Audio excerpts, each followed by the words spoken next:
My contention is, when I was making it, it was like, you're making this film, and the idea was that we're all responsible for this, that his sacrifice was for all mankind. Does the Ethiopian Bible even mention Jesus, they asked? And the short answer to that question is yes. Have you ever stopped to think about whether the image of Jesus we have known since childhood is the full story? The Jesus most people recognize, the calm expression seen in Renaissance paintings, the gentle eyes, the compassionate and forgiving presence has been deeply ingrained in our minds. But what if that familiar image represents only one part of a much larger picture? If the true Christ was different from the way we usually imagine him, then an important question arises. Where did the rest of the story go? And perhaps even more unsettling, who might have reshaped that story along the way? What makes this idea even more intriguing is that there are reports of another version of the story, a version that, according to some researchers, remained hidden or suppressed for nearly 1,700 years. This forgotten vision doesn't portray Christ as merely a historical figure. Instead, it describes something far greater, something cosmic, immense, and almost beyond human understanding. And this is where an unexpected name enters the conversation. Mel Gibson, the director behind the powerful film The Passion of the Christ. Gibson has openly said that the resurrection should not be viewed as a simple moment in history. In his view, it was something far more profound. According to him, the resurrection was a cosmic event, an occurrence so powerful that it didn't just affect humanity, but shook the very structure of reality itself. To truly understand Christ, Gibson suggests that the story cannot remain limited to ordinary human history. It must go beyond time and space into realms most people rarely consider, the boundaries between heaven and earth, and even that mysterious realm many people hesitate to talk about. But here's where the story takes a surprising turn. What most people don't realize is that a vision like this may already exist. Not in Hollywood, not in the libraries of Rome. Instead, it appears in ancient writings recorded by monks who lived in the remote mountains of Ethiopia more than 17 centuries ago. Within those manuscripts is a description of Jesus that feels incredibly vivid and powerful, and strikingly different from the image many of us grew up with. It presents a perspective that Western Christianity rarely discusses. Some believe this version of the story was quietly set aside over time, and if even part of it turns out to be accurate, it could completely reshape the way we understand Jesus. So make sure you stay with this video until the end. Because the connections we're about to uncover might challenge everything you thought you knew. And if you enjoy exploring mysteries like this, stories that question history and reveal hidden perspectives, don't forget to subscribe to the channel so you never miss the next discovery. Before we go any further, remember this. One single subscription can make a huge difference for our channel. Now let's pause and ask a simple but powerful question. Is the Bible most people read today actually the complete story? For many Christians in the Western world, the answer seems obvious. The Bible they know follows a fixed structure. In the Protestant tradition, the Bible contains 66 books, while the Catholic version includes 73.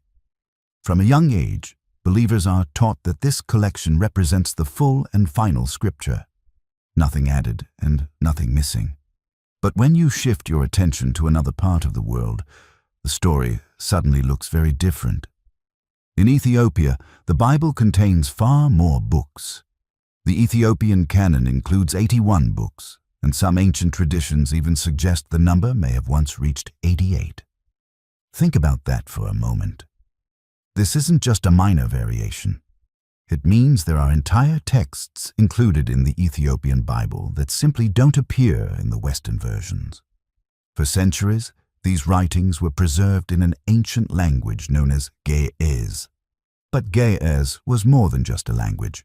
It served as a sacred vessel through which Ethiopian religious knowledge and traditions were carefully recorded and passed down. What makes this even more fascinating is the history of the Ethiopian Church itself. It is considered one of the oldest continuous Christian traditions on earth. So ancient, in fact, that Christianity was firmly established there even before it spread across much of Europe. So the difference here is not just about numbers. It represents an entirely different preservation of the story. While the Western world eventually settled on a limited biblical canon, Ethiopia continued safeguarding texts that slowly vanished from other parts of the world. But this leads to an even more intriguing question. The real mystery isn't simply that these extra books exist. The real mystery is how they managed to survive. During the period known as the Dark Ages in Europe, the world was in turmoil. Empires collapsed. Wars devastated entire regions, libraries were destroyed, and countless ancient writings disappeared forever. But at that very same time, something very different was happening in one distant corner of the world. High in the mountains of Ethiopia, hidden among steep cliffs and remote landscapes, monks were quietly carrying out a remarkable task. These monasteries were so isolated that the chaos sweeping across other regions rarely reached them. And when the expansion of Islamic empires reshaped North Africa and the Middle East after the 7th century, Ethiopia became even more cut off from the outside world. Yet that isolation turned out to be its greatest protection. Inside those mountain monasteries, monks patiently copied ancient manuscripts by hand, letter by letter. It was slow and exhausting work. Completing a single manuscript could take months. Under the faint glow of oil lamps, they carefully reviewed every line, making sure that not a single word was lost. Generation after generation continued this quiet mission. Because of their dedication, texts that disappeared elsewhere were preserved in Ethiopia. Among them were remarkable works such as the Book of Enoch, the Book of Jubilees, the Ascension of Isaiah, and the books of Maccabees. These weren't obscure writings. At one time, they were deeply connected to early Jewish and Christian thought and were even regarded as sacred by many communities. Now that we understand how and why these texts survived in Ethiopia, another major difference becomes clear, one that may be even more surprising. It concerns the very image of Christ himself. In Western Christianity, Jesus is usually portrayed as gentle, calm, and compassionate, a peaceful shepherd caring for his followers, embodying forgiveness, love, and mercy. Renaissance art helped reinforce this image. Paintings often show a soft face, kind eyes, and a comforting presence. But the portrayal of Christ in Ethiopian tradition presents a very different vision. Here, Christ is not only a compassionate teacher, he is also described as a being of immense cosmic authority and power, something far greater than the quiet, familiar image many people have come to know. This is not a soft light, but a burning divine radiance like a being made of fire itself. The descriptions of his form in these texts are startling. His hair is described as shining like wool, as if sunlight is reflected in it. His eyes appear like fire burning within crystal, possessing both depth and power. His face is described as so radiant that it seems to shine brighter than 1,000 suns. This is not merely a description of beauty, but a sign of a presence before which even angels are silenced. Here, Christ is seen not simply as a teacher or healer, but as a being with authority whose presence influences reality itself. His voice is described as resonant, and his form is not merely human, but cosmic. Before we go further into this mystery, if you're fascinated by hidden history, ancient texts, and discoveries that challenge everything we thought we knew, make sure to subscribe to the channel and stay with us as we uncover the secrets history left behind. This is where Mel Gibson's entry into this story begins. In 2004, he made a film, The Passion of the Christ. It wasn't a typical religious film. What made it special was that it wasn't shot in English, but rather in ancient languages like Aramaic, Latin, and Hebrew, to make the story as authentic and historical as possible.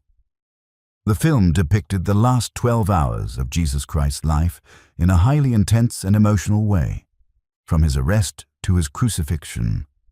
Made on a low budget, the film grossed over $600 million worldwide. It was a huge success at the time, and most notably, it remained the highest-grossing R-rated film in American history for several years. Despite its immense success, Gibson himself didn't consider it the complete story, and he stated in several interviews that the Passion only tells half the story. According to him, the real story begins after that, the resurrection. For him, the resurrection was not a simple event, but a major turning point that hadn't yet been properly portrayed. With this thought in mind, he continued working on a sequel for a long time. Now, the official name of this new project is The Resurrection of the Christ. Gibson believes this sequel will depict an event that has never been fully portrayed on screen before and could bring the entire story to a new perspective. Mel Gibson's thinking becomes even more interesting from here. He has clearly stated that his new film will not simply depict the simple story of the resurrection. According to him, the story will not begin directly from the moment Jesus is crucified or rises from the tomb, but rather from much earlier, with the fall of the angels. And this means that the scope of the story will not be limited to earth, but will extend to heaven and the events surrounding it. According to Gibson, the resurrection was not an event of one place or one time. It was a moment that impacted on different levels, as if something changed in different dimensions. He said in an interview that to accurately portray this story, one would have to go somewhere else, a place that films don't usually go. And it was in this context that he uttered a line that caught people's attention.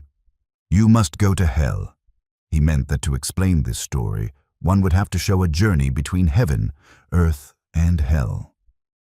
In the Joe Rogan Experience podcast with Joe Rogan, Gibson explained that he was working on 2 scripts for the film. One was a traditional, straightforward, and structured story, the kind people typically expect. But the second script was completely different. He himself jokingly described it as an experience like an acid trip, a journey that transcends ordinary boundaries. In this second version, the story becomes a cosmic journey where fallen angels, other worlds, and different levels of reality come together. Clearly, Gibson wants to portray the resurrection not just as a historical event, but as a major cosmic shift. Now, interestingly, the kind of story Mel Gibson is talking about is already glimpsed in some ancient texts preserved in Ethiopia, particularly texts like the Ascension of Isaiah and the Book of Enoch. In these writings, Christ is depicted not just as a teacher walking the earth, but as a being connected to different levels of worlds. The Ascension of Isaiah describes a journey through the various levels of heaven. Christ's descent is not described directly in this story. Rather, it depicts him descending from above through each level, gradually concealing his true divinity to come to earth in human form. This suggests that his existence was not confined to a single place, but was interconnected with various levels or dimensions. Similarly, the Book of Enoch mentions heavenly powers, fallen angels, and their influence. These stories reveal a chosen figure who administers justice, upholds law, and confronts evil. This confrontation is not limited to earth. It extends far beyond, into heaven and the dimensions connected to it. If we compare these descriptions with the vision of Mel Gibson, an interesting similarity appears. Gibson has repeatedly suggested that the story of Christ is far greater than a simple historical moment.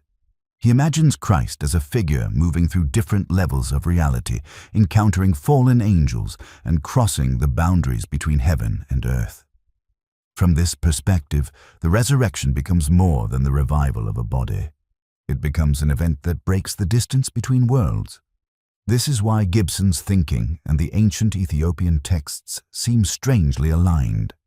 as if both are offering different glimpses of the same larger story, but this is where the story becomes even more shocking. The Book of Enoch. Another mysterious element appears in an ancient text known as the Book of Enoch. This is not a later invention. The earliest parts of this book are believed to have been written around the 3rd century BCE, several centuries before the birth of Jesus Christ. Within its pages, the book repeatedly mentions a mysterious figure called the Son of Man. This is no ordinary human being. He is described as a chosen and righteous figure, possessing divine authority. In chapter 46 of the Book of Enoch, the description becomes particularly striking. The text describes a figure whose head and hair are white like wool, standing beside a powerful being whose face radiates grace and authority. Now compare this with the later description found in the Book of Revelation, especially in chapter 1. The similarities are remarkable. Revelation describes a figure whose hair is white like wool, whose eyes burn like flames of fire, whose feet shine like glowing bronze, and whose voice sounds like roaring waters. From his mouth comes a sharp, sword-like word symbolizing ultimate authority. When these two descriptions are placed side by side, the parallels become difficult to ignore. Hair white like wool, eyes blazing like fire, feet shining like bronze. A powerful, resonant voice, words carrying divine authority. The resemblance is so strong that many scholars believe the imagery is directly connected. What makes this even more interesting is that the early Christian community was familiar with the Book of Enoch. The Epistle of Jude even quotes it almost directly, describing the Lord coming with thousands of holy ones. Early church thinkers like Tertullian and Irenaeus also referenced the Book of Enoch and considered it an important text. But something changed in the 4th century, when church councils began deciding which books would officially become part of the biblical canon. The Book of Enoch was gradually removed from the accepted list. A text that had once been known and discussed was slowly pushed to the margins. And this raises a disturbing question. Why was it removed? If the Book of Enoch was once known and respected within early Christianity, why was it later excluded? The answer may not lie in simple theological disagreement. It may have been something much deeper. The teachings found in these ancient writings present ideas that differ from the system that later developed within institutional religion. These texts often suggest that human beings are not merely fragile creatures made from dust or clay. Instead, they describe humanity as children of light.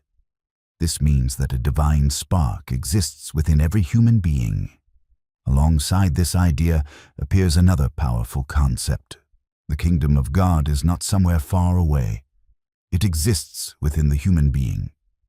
In this view, salvation is not something obtained through external institutions or intermediaries. It is an inner awakening. Salvation becomes the moment when a person recognizes the divine truth already present within them. And this is where the conflict begins.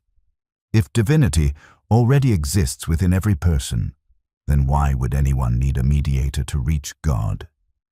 If the kingdom of God exists within, then the authority of external structures becomes less necessary, and if salvation is an awakening, then it cannot easily be controlled by any institution. During the early centuries of Christianity, the religious structure was becoming more organized. Rules, rituals, and hierarchies were gradually forming. In such a system, the idea that every individual could directly discover divine truth might have seemed dangerous, because it could weaken centralized authority. For this reason, some teachings that emphasized the direct connection between humans and the divine were gradually pushed aside. Certain texts were excluded, not necessarily because they were completely foreign, but because they pointed toward a worldview where institutional control became less important. And this leads to an even deeper question: the true identity of humanity. Some ancient Ethiopian traditions contain a striking teaching attributed to Christ. You are not dust, you are light. At first, this may sound like a simple spiritual phrase, but its implications are enormous. Western theology often emphasizes humanity's fallen nature. The idea that humans are fundamentally weak, sinful, and dependent on external salvation. But the Ethiopian tradition sometimes presents a different perspective. Here, humanity is not merely formed from clay. Instead, human beings are described as connected to light. This suggests that every individual carries a divine element, a spark that gives life meaning and purpose. In this understanding, salvation is not an external reward. It is an inner realization, a moment when a person remembers who they truly are. Another ancient text expands this idea even further. The Ascension of Isaiah. This text describes a remarkable journey in which the prophet Isaiah travels through 7 different heavens. But this is not a simple upward journey. Each level of heaven is described as a distinct realm, almost like a separate universe. These heavenly worlds are not built from stone or physical matter. Instead, they're described as realms composed of light and energy. Their structures are not solid objects, but fields of radiance and vibration, realities that exist beyond ordinary human perception. In some passages, the description becomes almost surreal. It feels as if the entire atmosphere itself is alive, a realm where everything moves like currents of energy flowing through space. Within these levels, different orders of angels appear, each carrying out specific responsibilities. At the lower levels, the angels seem connected to matters of the earthly world. But as the journey continues upward, the realms become brighter, more powerful, and more complex. The higher the level, the deeper the light appears, and the more intricate the system becomes. The picture that emerges is of a vast cosmic structure, a universe arranged in layers where each level has its own role and purpose. This same text also speaks about the descent of Jesus Christ, though not in a direct or simple way. According to the Ascension of Isaiah, when Christ descends from the higher realms, he does not arrive in his full divine glory. Instead, his divinity is gradually concealed as he passes through each level of heaven.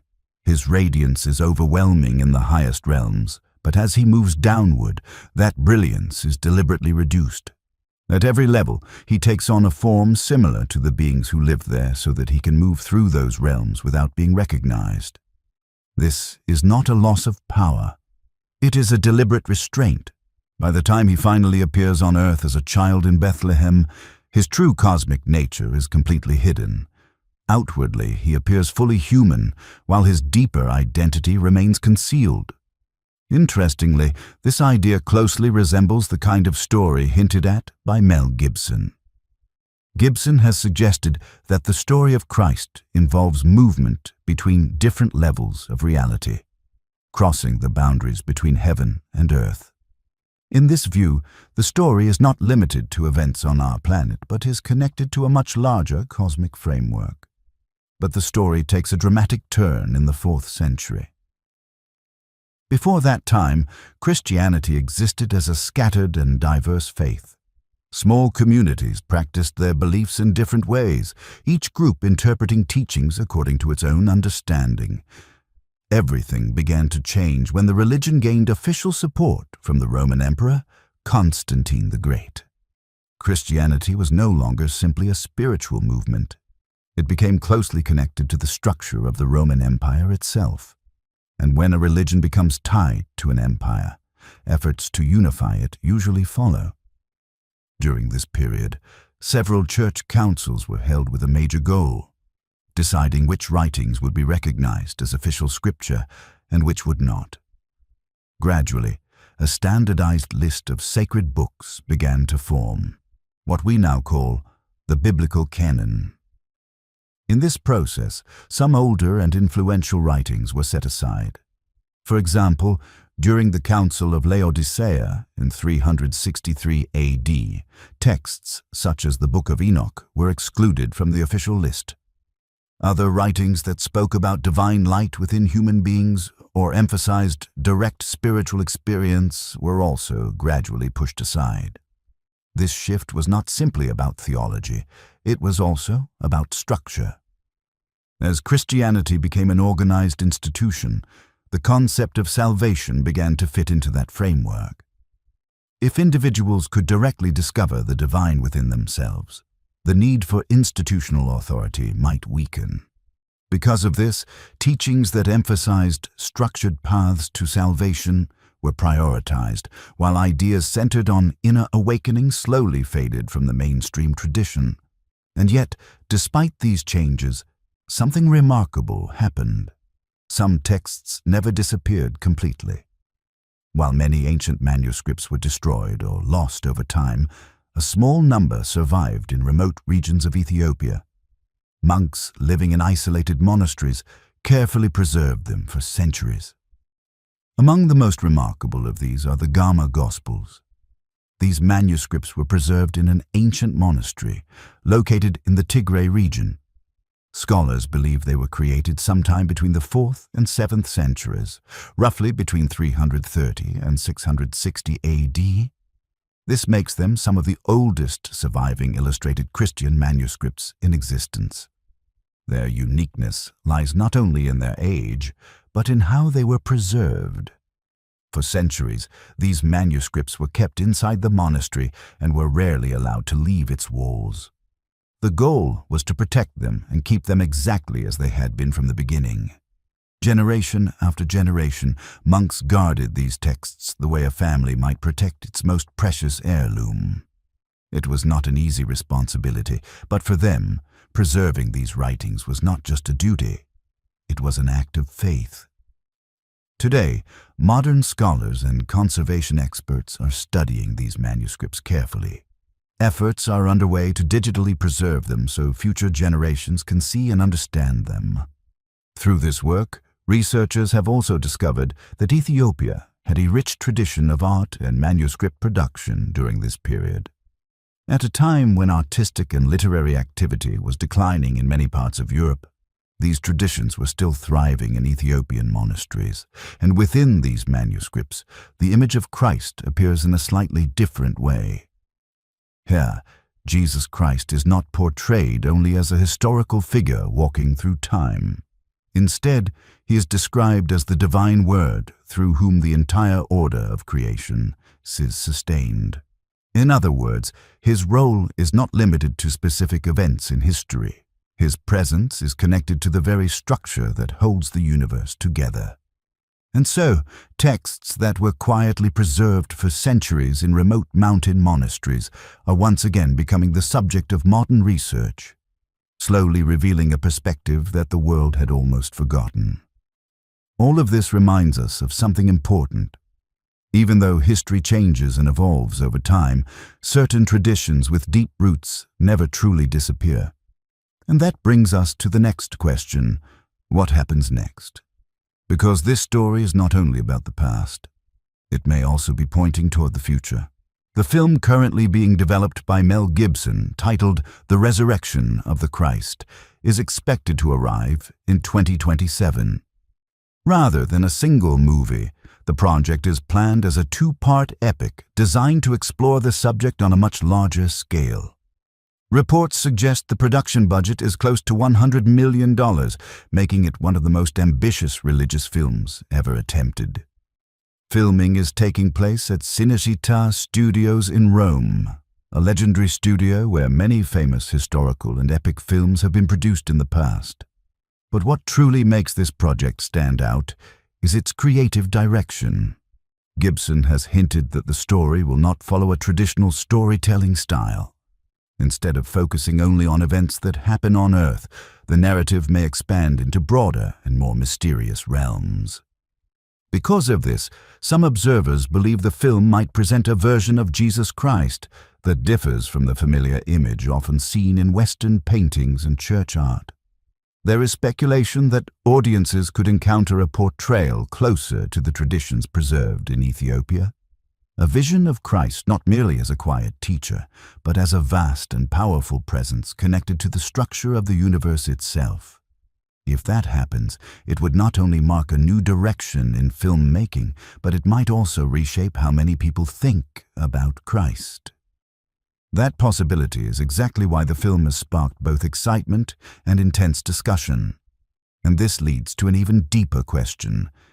If history managed to hide or overlook a different image of Christ for so many centuries, was that the only idea that disappeared? Or were there other teachings, traditions, and perspectives that slowly faded from view over time? History rarely moves in a perfectly straight line. What we see today is often only a fragment of the full story. Different traditions survive in different corners of the world. Some voices grow louder with time, while others gradually fade into the background.